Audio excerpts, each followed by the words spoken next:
Hello there, this is Peter Beckenham, the Village Marketer. And today I want to share with you what I regard as some home truths. If you're like me and you're growing a business, then more than likely you're also experiencing some of the rough edges and challenges and pains and problems that I've also experienced.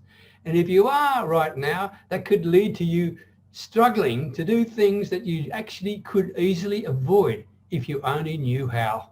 I mean, you may be a coach or an expert, an affiliate marketer, a network marketer, a solopreneur of some sort. Whatever you are, you probably are highly skilled. You know your stuff, right? There's no doubt about that. And you also care about your customers, your ideal client. And you work darn hard to look after those ideal clients. But when it comes to your influence and your impact and your income, there seems to be something missing. Because despite all the darn hard work and care and ethical practices you put into place to look after your clients, there doesn't seem to be anything there to help you build your business. The bottom line is you're not making enough money to keep it going. Does that ring any bells with you? And the big question is why? Why do people who go out of their way to skill themselves and then work really hard to look after customers and truly care for them, why do those same people struggle like mad to keep their business afloat? It doesn't seem fair, does it? So today, I want to share with you some thoughts. I want to unwrap when you grow your business. And I want you to accept some home truths I'm about to share with you that are all associated with you growing your business. So, welcome to Growing Your Business, some home truths. Now, you may not realize it, but from the time your ideal clients first hear about you or come across your message until they're happy to pay and become a customer of yours, they're really only ever asking 3 questions. And here they are. 1, is this interesting? Okay? Because if you don't get a yes to that, they're gone. And so is your potential of getting them as a customer, right? Is this interesting to them? 2, can I trust you? That's the second question they're asking. And you need a yes to each one of these things in order to get a customer. Now, I know I'm keeping it simple, but it's powerful. If it's not interesting, you don't get a yes, you don't get a customer. Okay? If they don't trust you, you don't get a yes, so you don't get a customer. So you want a yes and a yes. And then finally, is what you recommend right for me? And that's the 3rd yes, right? And if you get those 3 yeses, the chances of them becoming a customer of yours is extremely high. By the way, if you're a network marketer and you're talking to potential people for your team, then the questions they're asking themselves are slightly different. Not, is this interesting? Do I trust you? And is this for me? Slightly different. What they're saying is this, do I want this? Secondly, can I do this? Okay? Can I see myself doing this? Thirdly, what will people think if I did this? And 4, will you be there for me? These are the questions in the minds and the heads of people in the network marketing business when you are approaching them. Slightly different to what I just shared with you before. If you don't get a yes to those things, then once again, they're not going to join your team either. I hope you find that helpful. Now, I like to keep things really simple, right? So people's needs are very simple. They really are. 1, you've got to help them remove a problem that they've got and they don't want, right? Remove a problem that they have and they don't want. And secondly, help them achieve a result that they want but they don't have. Simple, right?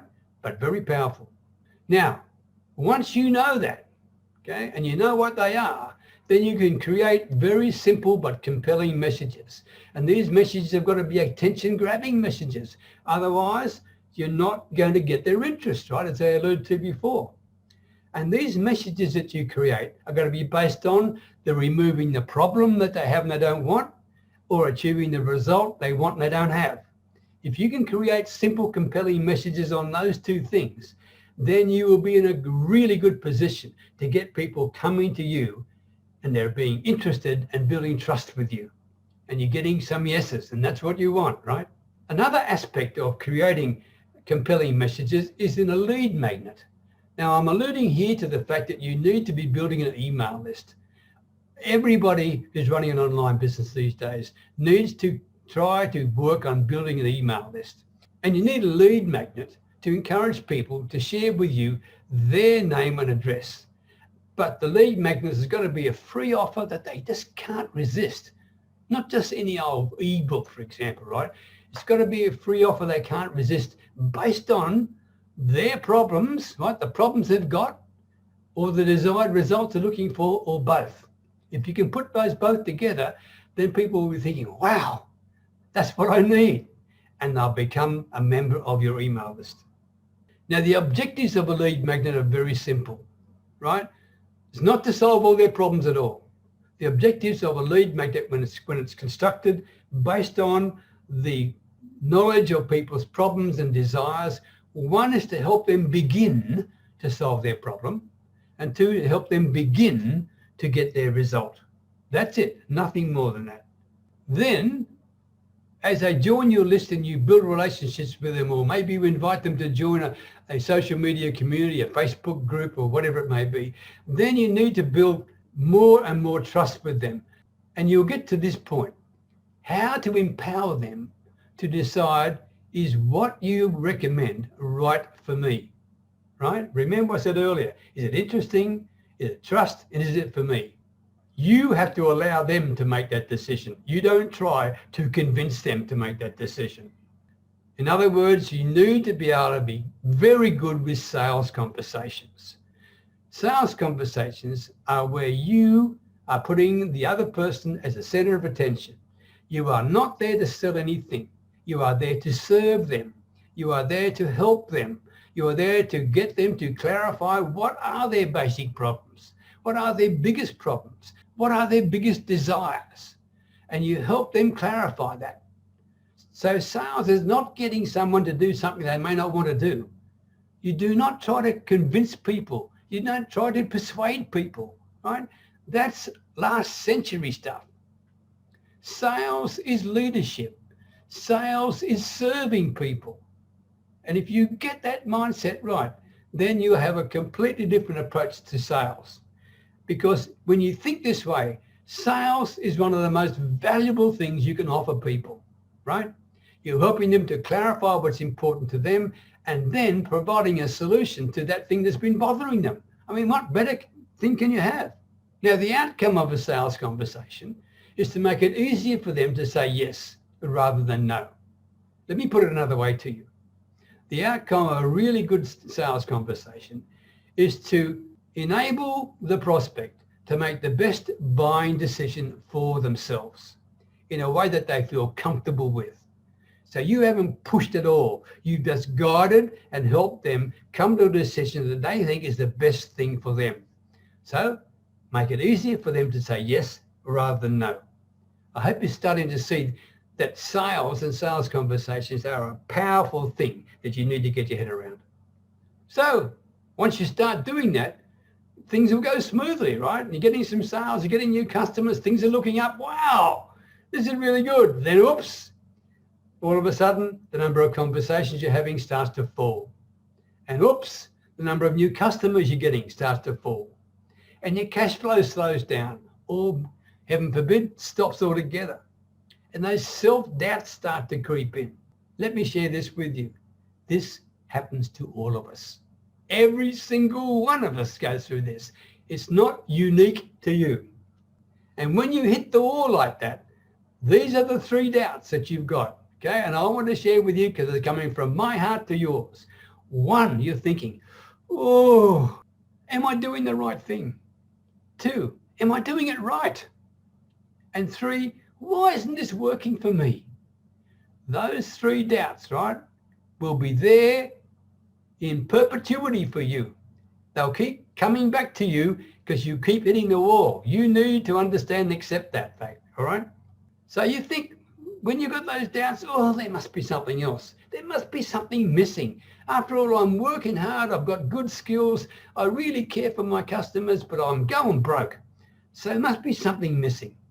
And doubts creep in about your abilities. You're starting to feel, Oh, I must not know enough. Nothing could be further from the truth, by the way. But when you think that way, what do? Good old Google, right? You go searching on Google for solutions so you can find out how in the heck you can start making money based on all the effort and care and empathy you're showing with your customers. And at last, you find what you've been looking for. Look at that guy's face, right? You're excited because, wow, at last you finally know what to do. You've found the missing piece in the jigsaw, okay? Whew, thank goodness for that. And things start to go well. But guess what? Sooner or later, you're going to hit that darn wall again. And yep, your momentum and your confidence is going to stop right there. Those 3 doubts keep coming back to you. I forewarned you before, but they'll always be there for you. Am I doing the right thing? Am I doing things right? Why isn't this working for me? Okay, this keeps coming back at you and back at you and back at you. And when they do that, your ability to overcome those doubts will be the one thing that is the secret to growing your business. I'll come back to that. You see, the truth is you don't need any more information. You've got enough skills already, okay? You've hit the wall many times. And if you learned from hitting that wall, then you've learned lessons that some people don't even know yet. So you don't need any more information. And chances are not only that you don't need more information, but you're not missing anything either. You think you are, but you're not. And you already know enough to start creating a consistent flow of clients if you can only put it together the right way. But you keep hitting the wall and you keep losing confidence when that happens, right? Now, the key issues for you could be that you've got really high confidence in your ideas, in your skills, and in your abilities, right? But also, you've got low confidence to get your ideal clients to see the skills and abilities that you've got. Does that ring any bells with you? And this may shock you also, but you need to know that no one can teach you what you need to learn. I'll say that again for you. No one can teach you what you need to learn. You see, you just need help when those 3 doubts keep returning. And I told you before, they'll keep coming back at you. Am I doing the right thing, Peter? Am I doing things right? Why isn't this working for me? They'll keep coming back to you and coming back to you. And you need to overcome those doubts, right? And you need people to help you do that. But there's good news. If you've got the right mindset, right? Your hitting the wall experiences will be an awesome asset for you. The learning experiences from them, it's so important. The key point is this: when you hit the wall, you need to be able to keep rebounding. And sometimes you can't do that on your own. That's the hidden message in this presentation for you. So the 3 things you need to accept. 1 will always be hitting the walls. It doesn't matter where you are in your business growth. It'll always happen. Secondly, you need to adopt the mindset of learning, right? You need to learn. And thirdly, you need to accept the reality of failures. Failures are stepping stones for you. They are not self-destructing things unless you allow them to be, all right? Now, perhaps your biggest challenges are, how do I get in front of my ideal clients? How do I get in front of enough of them to make it worthwhile? And then when I do that, how do I build deep relationships with them? They are probably the 2 biggest challenges you're going to have. What you need is not more information, but someone to lead you, someone to help you build a sales and marketing system, a simple system that makes sense to you, a simple system that resonates with you, a simple sales and marketing system that fits with your personality, your values, and your desires, right? You need someone to help you do that.